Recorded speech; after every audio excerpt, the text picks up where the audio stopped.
We're looking to a very important issue today, and our guest is already in the studio. Dr. Hilary Shivachi is a health practitioner and surgeon, and today we're looking at neglected tropical diseases, medical and surgical effects of intestinal worms. I mean, it sounds like something just okay, fine. I take a worm expeller every 6 months or so, and I'm done. But I think there's a lot more detail into that conversation that we'll be having. So, Dr. Shivachi, good morning. Morning, Okoh. How are you? Very well, thank you. How are you doing? I'm fine, thank you. Karibu sana. Blessing the chill of Nairobi this morning. The chill? Is it chilly? Oh, really? Bit. Oh, okay. Yeah, compared from where I come from, a bit.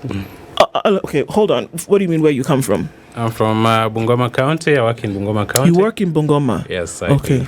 All right. So when people tell us it's cold in Bungoma, it's like 25 degrees. So we don't understand. So you must be having an interesting time with 20-degree weather in Nairobi this morning. Yeah, I'm having an interesting time, but bracing it bravely. You will be fine. Yes, this is the hot seat of the Situation Room. So definitely things are going to warm up a little bit, regardless of what we're speaking about this morning. So Karibu Sana. Sante. Usually CT maybe goes to other places, hot, tropical, cooler. He travels. He's well-traveled man, this one. And what he does for this is that he brings back a proverb from every country that he goes to every week. We've been in Rwanda this week, and so you get the privilege of hearing the final proverb from Rwanda, and then you can tell us what you think and how you would interpret that. Is that all right? That's okay. Okay. Proverbs, as you've been told from this week, are from the Republic of Rwanda. Caution is not cowardice. Even ants march armed.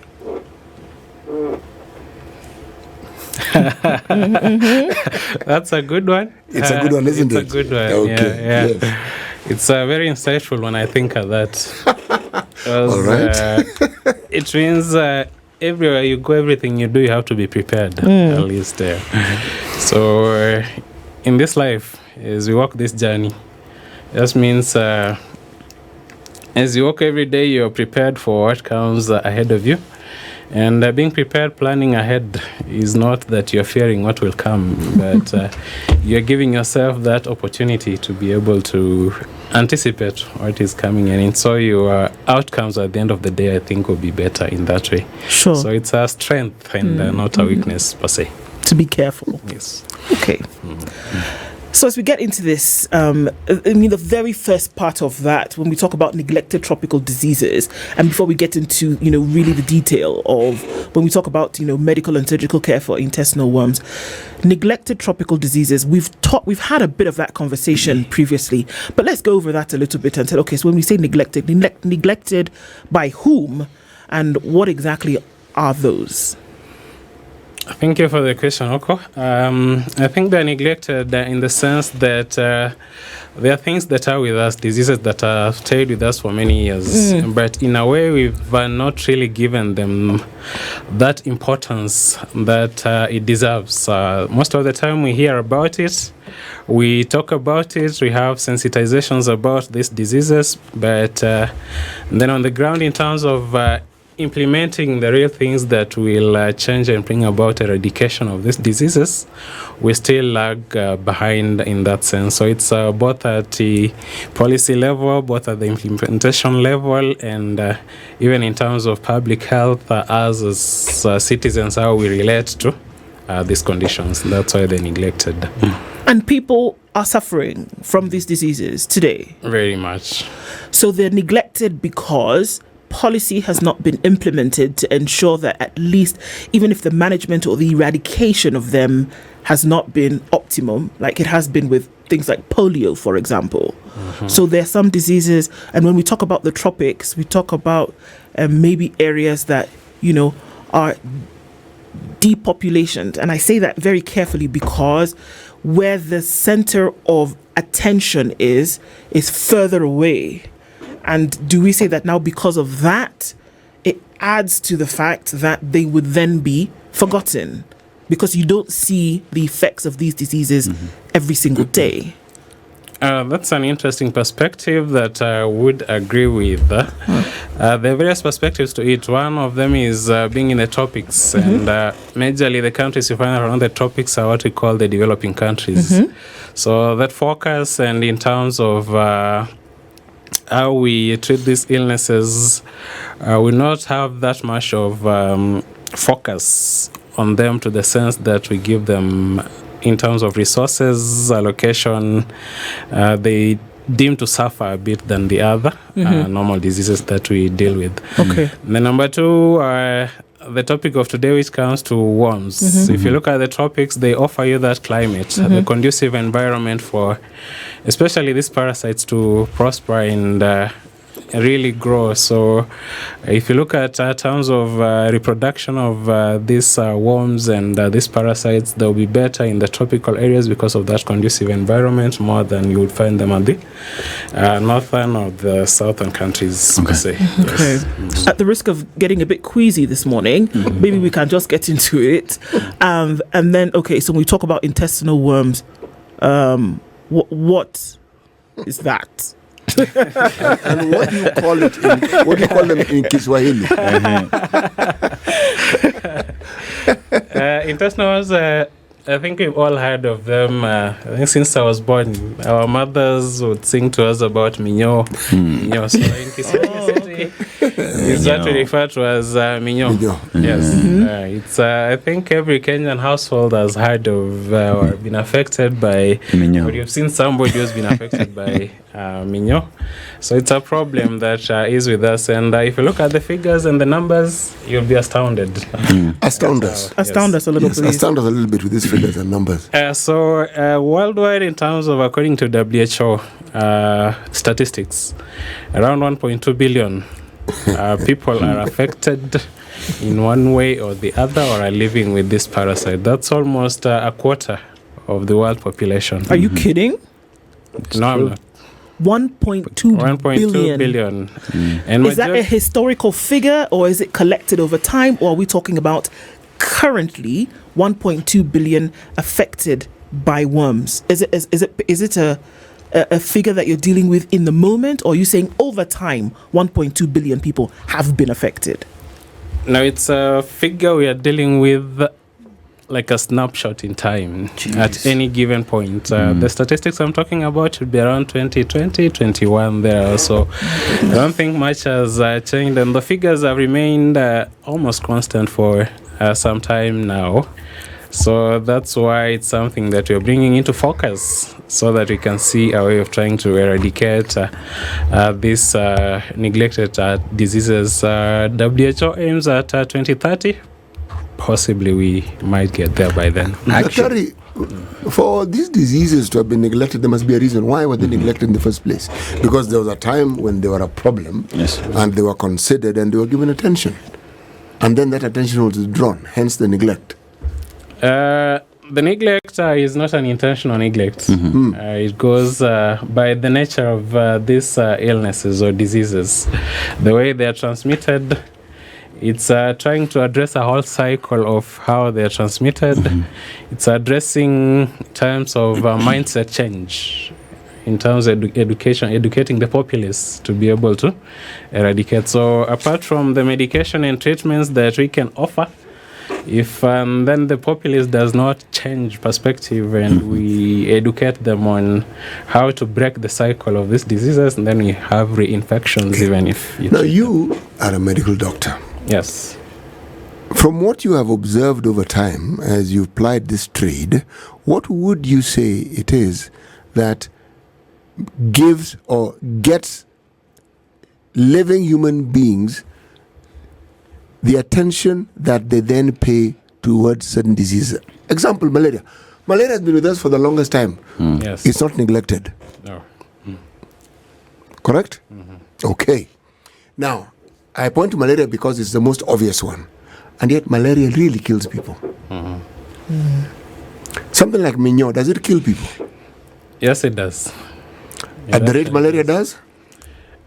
Not at the rate malaria does. The problem with minyo now, those statistics are not very clear in terms of the case fatalities for these conditions. But from where I see it as a medical practitioner, there's quite a number of deaths that occur.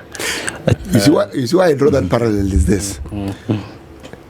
I am attaching death as being something that people actually dread and fear, and a disease associated with it, and something that you see with a certain immediacy and regularly, would draw your attention to that particular disease. Now, one that may kill you slowly, gently, a few people over time,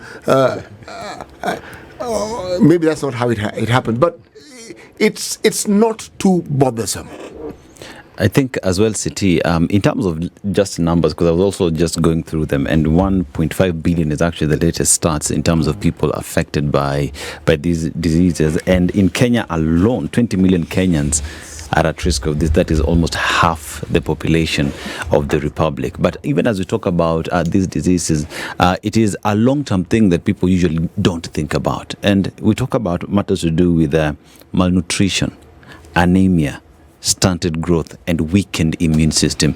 So we'd say minyoo does not kill, but what it gives credence to now is what is a ticking time bomb. Okay, so let's talk about this. Where you getting these worms from, right? And let's just, because are you born with them? Yeah, we can talk about. And when I think about a worm, I think about the squiggly. I think about the squiggly thing in the mud, Fishing worm, the thing you put at the end of a fishing line to catch fish, or the thing that the early bird gets every morning. That's what we think about. But now we're talking about something, and especially intestinal ones. Where do you get them from? How do they present? You can't look at somebody and say, well, you have worms. So what are we talking about in terms of, physiology here? So in terms of these diseases, we are not born with them. They are not congenital ailments. They are things we pick along the way. If we look at minyoo itself, it has a cycle, what we call a life cycle. And that really entails how this minyoo are transmitted from an infected person to a healthy living person. Usually what we call in medical terms the fecal-oral route. It means for you to get minyoo, you have to either eat food, drink water, or put some objects that are contaminated with eggs of these worms in your mouth. So you ingest them. Then what happens? Then after you ingest those eggs, usually get into your stomach and the intestinal system. Within the intestines, these eggs then hatch into what we call the larvae. The larvae are the young ones of this minyoo. Okay. There is a particular worm that is of concern to us that entails almost half of these worms that we call roundworms. We know them as roundworms. In medical terms, they're called Ascaris lumbricoides. Okay. They have a very interesting pathway after they get into the intestines. They have the ability to burrow into your intestinal walls. They get into the bloodstream. Then they migrate through other tissues. So, because I would want to imagine that if their eggs are in food that's contaminated, so we're looking at obviously a hygiene issue, yes, right? hygiene it's a hygiene issue, and maybe not clean hygiene levels have not been attained. So they're resident there, right? They get into the tract. Why wouldn't it be a life cycle of you get in and you get out? So what is characteristic of this worm? Is it a host situation? Is it that this worm, once it's hatched, needs a host in order to live? And then why does it not leave? So these worms, as you rightly say, somebody has to pass them in stool into the environment. Yes. They're what we call geohelminths. Geohelminths in simple terms means that they need the soil as part of to enable part of their maturity. These eggs will only mature once they get out of the host into the soil. Yeah. Once they mature, and then you ingest them or take them in. These worms come into your body, so they require you as a host for them to be able to multiply. It's a relationship we call parasitism. That's why they're called parasites, because they entirely depend on you for their nutrition, for their protection. Let's say for your upkeep, you can call them your babies in a way. Oh, that's disgusting. So, but what's the life cycle then of this particular thing? So once you ingest the eggs, they get into the intestinal tract, and as I said, interestingly, they burrow or they penetrate the walls of your intestines. Then they migrate through blood, through tissues, liver, through your heart, and then they lodge mostly in the lungs. In the lungs is where this larvae now will mature into young worms. These young worms, then we cough them up. So when we cough them up, I think we'll come to symptoms and how to know who has them. You'll find some patients will present with lung issues because of that. So you cough them up, then you swallow them. Who swallows them? You do. You cough and you swallow the thing? Okay. Yes. Let's look at some of the He said symptoms. you cough them up. But you don't cough them out. Not out, up. Yes. So, but what's the life cycle though? Because I'm imagining that by the time you speak of this, it's got to be over days. It's not an hour thing. It's got to be. And how long does it from egg to larva to the full-grown maturity? What's the life cycle of this worm? Does it not die off? Now we are talking about 2 weeks to 1 month for you 2 to get weeks from to 1 egg, month. Yes, to an adult grown worm. Okay. And how did you say we get this worm again? Where do we find it? Where does it find us? Where do you find it? I don't know if it finds you or we find it, but somebody has to pass this worm in. Somebody who is infected usually Has to pass it on. pass stool. Yes. So this So feces it's found in fecal matter. fecal matter. This fecal matter is what contains the eggs. This fecal matter gets to the soil. In the soil, the eggs now have an environment. So I remember we talked about the tropics, Yes. providing that warmth and moist environment for the eggs to grow. So for you to get infected and as a healthy individual, you have to eat. So food. the unsettling thing here is that it is happening often enough for enough people to the tune of 1.5 billion to be affected by that. So this process of having come into contact with in this fecal oral system is happening too often, Okay. isn't it? Look at the water that some people drink. Yes. And look at what else happens in that water. The food that people eat, how it's transported, how it's it is handled, stored, how it's it is handled. Handled. Yes. Okay. So, I mean, This thing is bothering you, isn't it? it really is, and I think maybe it's. I think it's important for it to bother us, for us to then have conversations about this, to say then what needs to be done and how do you push. So, Dr. Harry, like I said, you can't look at somebody and say this person has worms. So, what are the symptoms of this for you to then, get it? Because I heard my mom's a pharmacist, and she would say sometimes if somebody was presenting with 1, 2, 3, they need to take a worm expeller, and I would say, how do you even make the connection between what somebody is doing and whether they need to take a worm expeller? So what are some of the symptoms that you would now have to say there might be something here? So in terms of how these patients present, one, we usually look at them in phases. We usually have 2 phases of infection for these worms. There is the early phase of infection, where now the worms, you remember that migration? After you swallow the eggs and then intestines, then they migrate through tissues to the lungs. Once they get to the lungs, they can give you some symptoms, what we call the early phase symptoms in this disease. So these patients will have some cough. They might have chest pain. Remember, for these lungs, for you to cough them up, they have to move from the blood vessels into the lung tissue. So they penetrate as well, and you have some bleeding. So they might cough up some blood. And then because there is inflammation or swelling around the lungs, these patients will present with probably wheezing.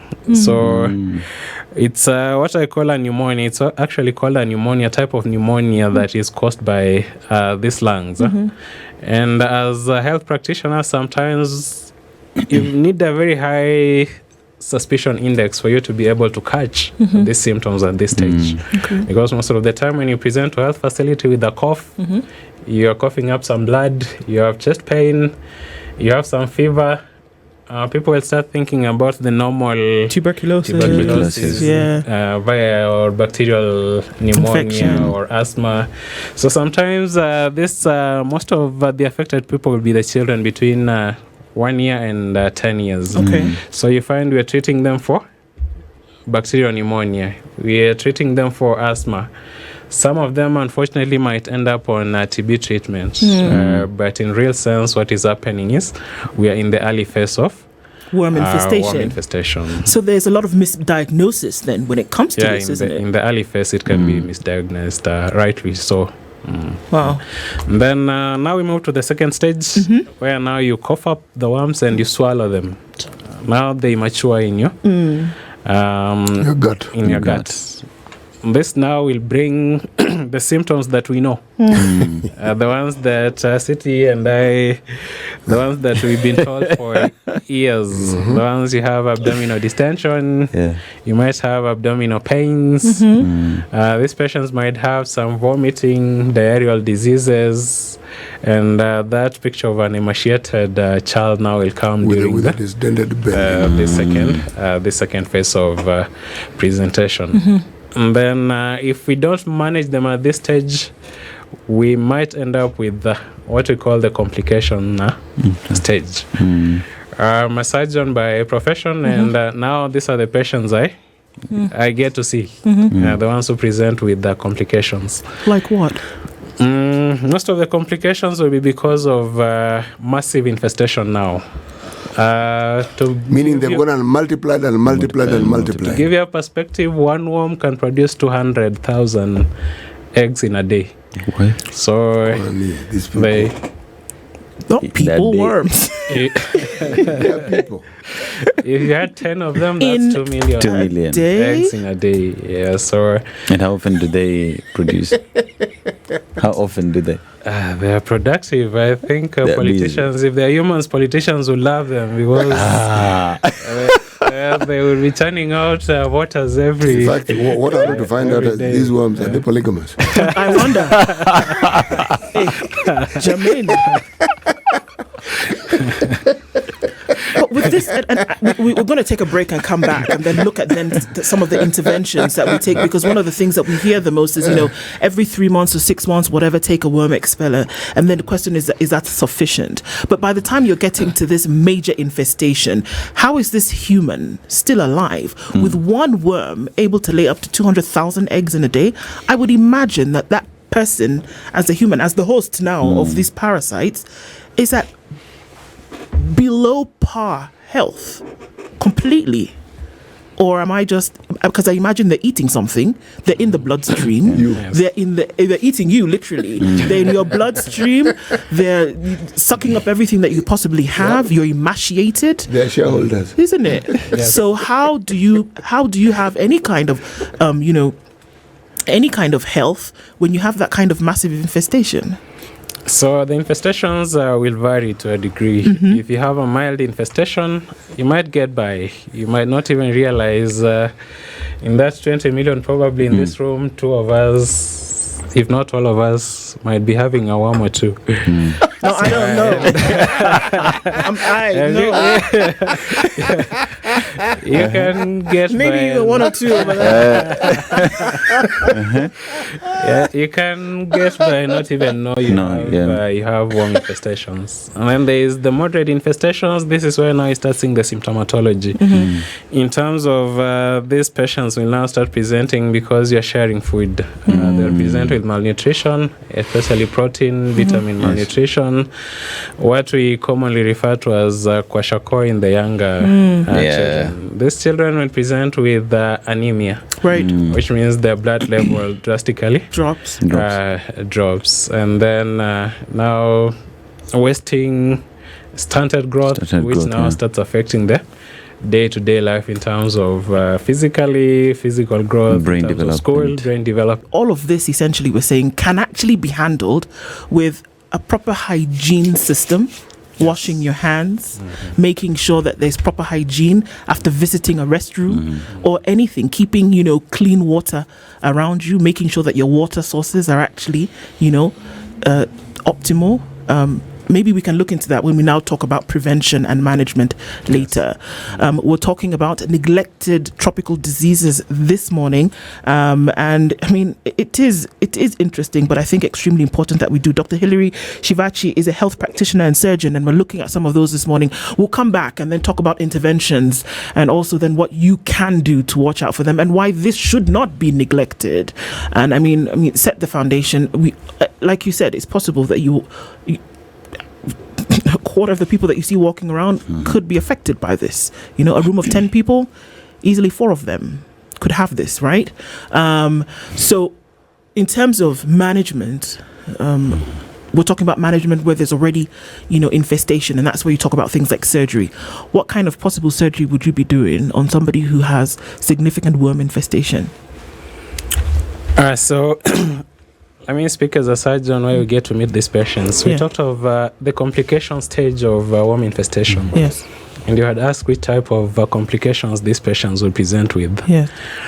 Majorly, the patients who we see, the worms have become so much. They've taken up virtually all the space in the intestines. And your refuse or the contents of the intestines are not able to move. So they present with a blockage of the intestine, what we call in medical terms intestinal obstruction. That's one of the complications. Number 2, these worms can perforate or penetrate the gut walls.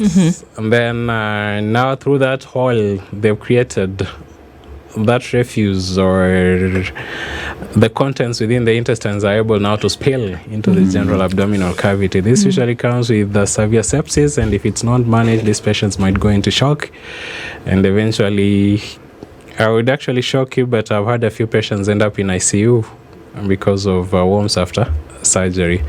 Then 2, these worms can go to what we call ectopic or regions where they're not supposed to be. We have ducts that come off the gut that bring in juices in terms of digestion. We have one from the liver called the bile duct. We have one from the pancreas called the pancreatic ducts. These worms can wiggle up into those orifices or holes and create blockages with the surgical complications. There's an organ called the appendix. These worms can also wiggle into the opening of the appendix, cause a blockage, and then you end up with an infection which is called appendicitis. So in terms of surgery, we are trying to address these patients who present with these problems. Patients who present with intestinal obstruction will need to go into surgery where we open the abdomen, are able to pull out the blocking intestines, the blocking worms from the intestines. I think if you looked at my phone, you'll see a few photos of the surgeries that we've done on children. The youngest I've done was 4 months old, who had worm infestation, which had caused the intestines to rot or die off. So you end up cutting a bit of the intestine out, and then joining the remaining. These patients will usually end up in ICU postoperatively for care. There are those who just have obstruction without the intestines dying off. You're able to pull out the worms. I hoped you had a photo. They look like spaghetti, nice spaghetti. I will never eat spaghetti again. Of course you will. All in jest. But I'm on to get to the 4-month-old. 4-month-old, give or take 120 days, right? How would that be so severe in such a young person? Remember, this infestation is happening by the dose of eggs you ingest. But you would imagine that's a breastfeeding child. Yes. Unfortunately, due to a socioeconomic situation sometimes, especially in the rural regions, you might find these children beginning to wean off at around 3 months, 2 months. So then this hygiene is not only for you. Yes. It's the mother, it's the caregivers, the siblings. So if the hygiene situation within the home or the locality is not good enough, because these children by their nature are explorers. So the guys will be burrowing in the soil around there. And if there is soil that is contaminated with the feces that have those eggs, inherently this child will be infected. Okay. We have situations where we don't have adequate sanitation facilities. So Usually, I like telling people this scenario where you're traveling in a bus to Kakamega there, Bungoma. Then the call of nature comes calling. Usually, just ask the driver to stop by some bush somewhere and we finish our business and we move on. Unfortunately, you've left a few probably eggs of these worms in there. So it's a process that is cyclic and it continues. Yes. Okay. So, I mean, at this point, you don't even want to make the assumption, but that, deworming was a process that took place in a household or takes place in a household every 3 to 6 months kind of thing. Is that an adequate form of prevention management of worm infestation?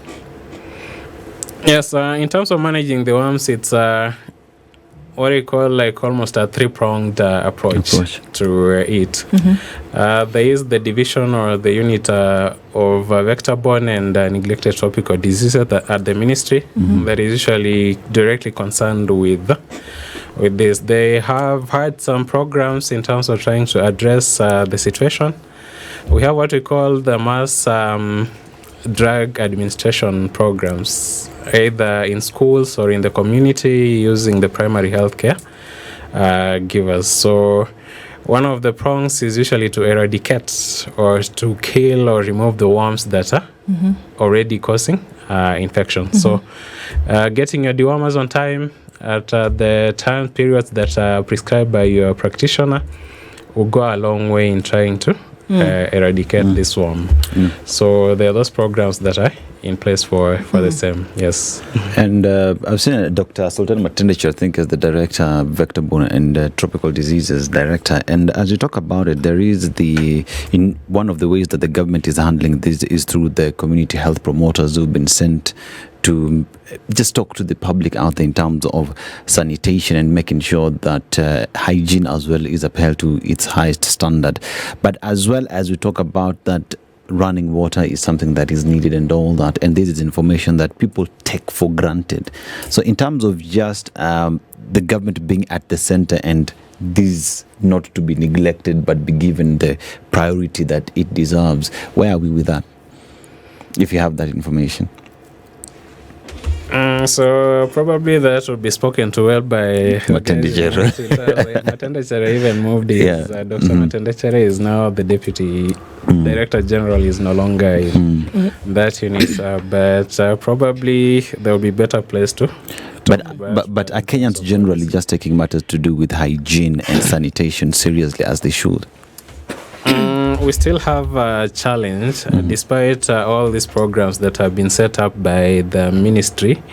So we have those mass drug administration, as you say, we have the trainings and sensitization programs that are going on in terms of mass and community education, in terms of hygiene, trying just to rectify that so that we get there. But there has been a challenge, as I said, mindset.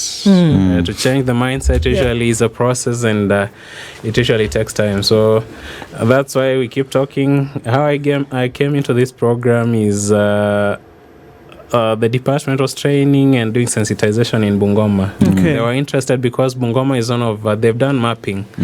There are around 17 counties that are endemic in terms of worm infestation. The 5 counties in western, some counties in Nyanza, lower eastern, and some in the coastal region. So they do sensitizations in these places.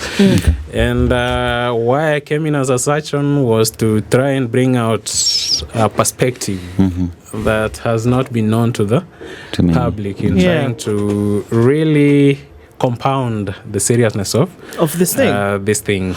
Because so I have to ask, I mean, I know that it falls in the category of neglected tropical diseases. I understand that. But then we also have other diseases which fell into almost a forgotten category, but for some reason still. With this worm infestation, with these intestinal worms, the numbers are too staggering for them to be neglected, number one.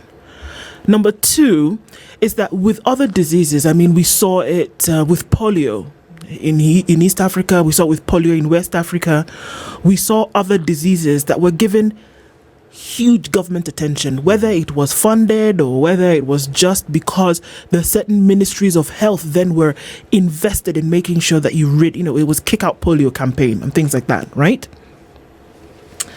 With worm infestation, with these intestinal worms, it's affecting people. I mean, look at the degrees that you're talking about.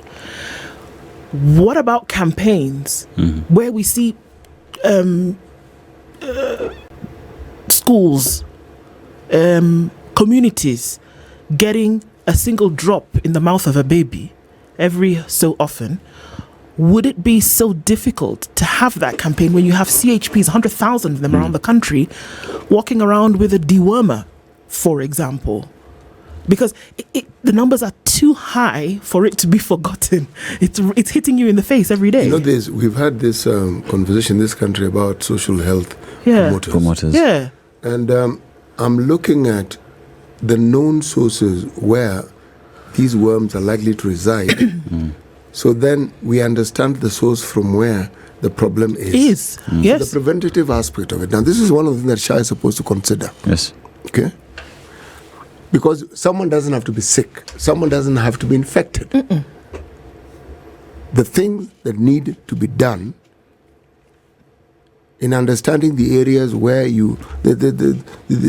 these worms are most prevalent and how it is you need to attend or focus your attention onto this.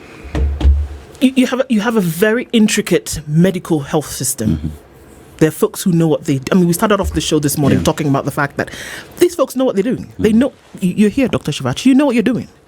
So the question that we're asking here, in terms of pushing for policy, certain things, it can't, by the sheer numbers, it cannot be a forgotten disease. It can't be.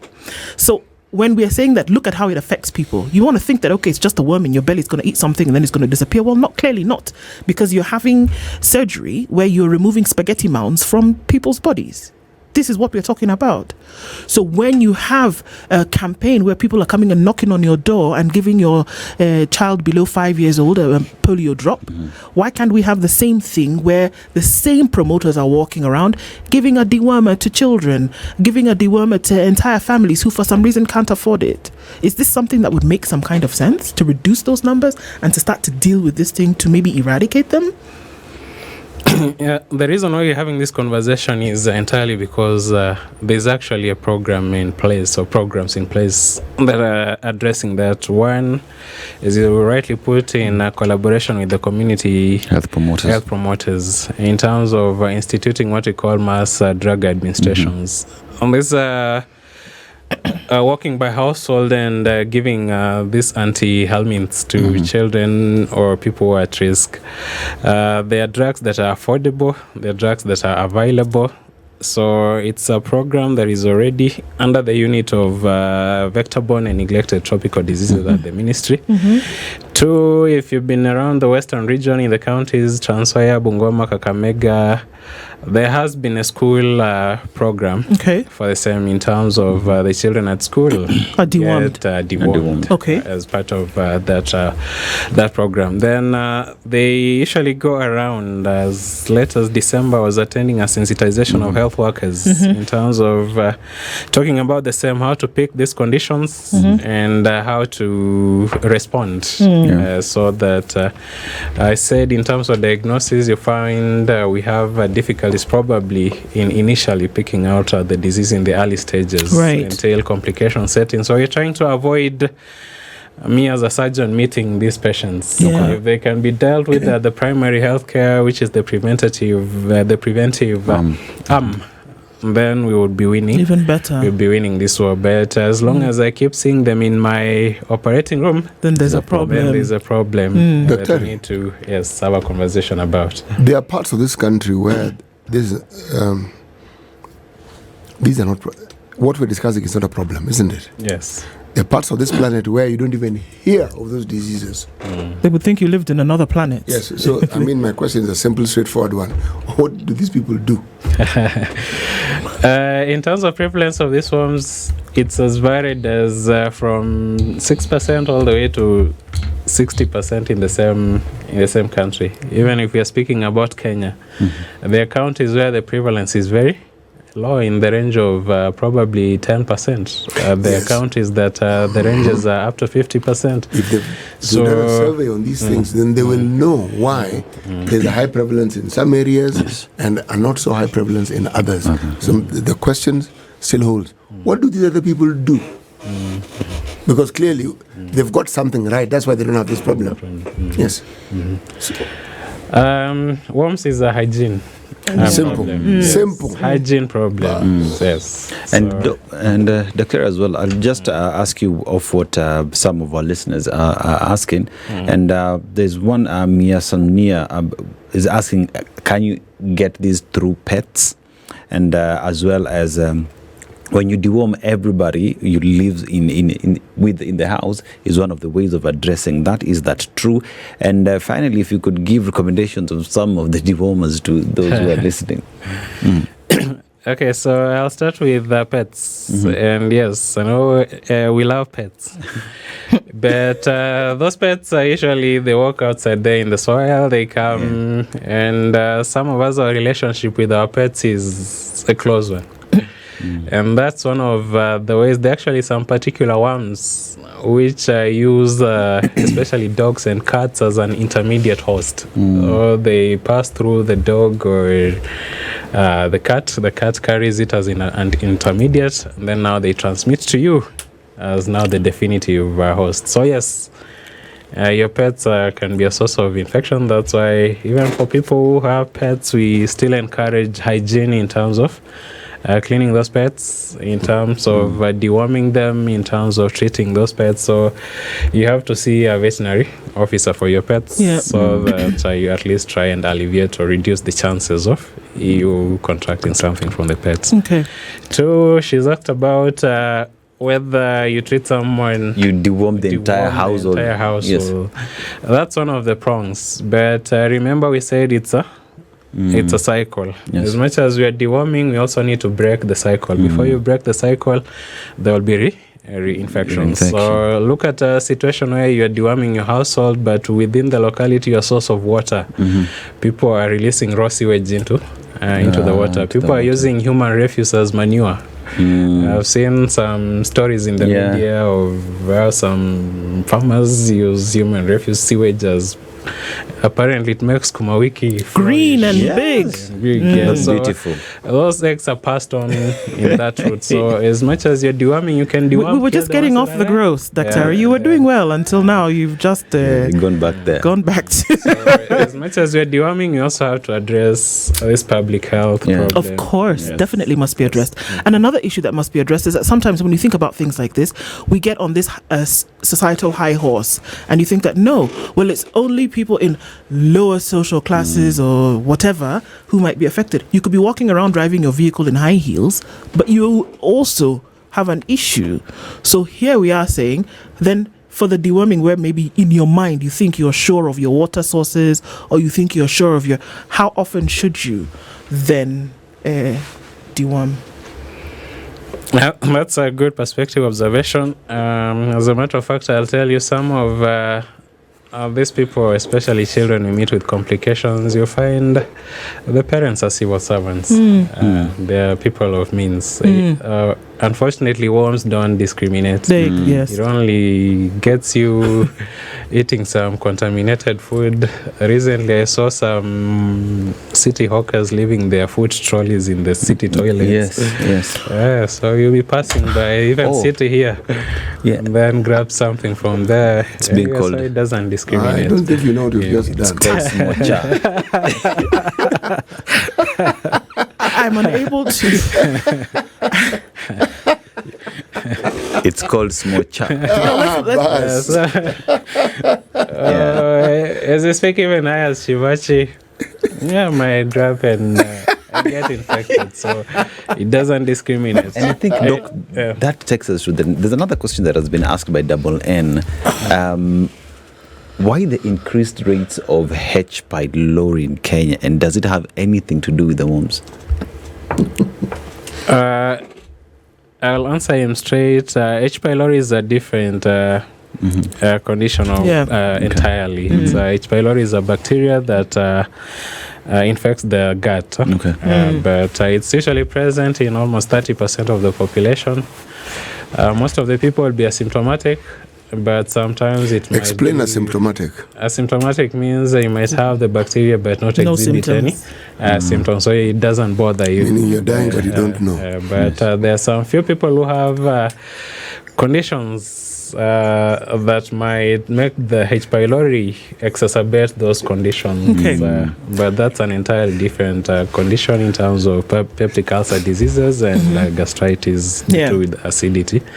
And so it's an entirely different conversation. It has nothing to do with worm infestation. Okay, even as you wind this down, and in about a minute, when you talk about this being a hygiene issue, and I remember like when COVID came about and they said, look, you know what? If you do the things that you're supposed to do, this COVID essentially will not get to you. If you wear a mask, if you wash your hands, if you make sure that 1, 2, 3 are being done, you can actually keep this thing at bay.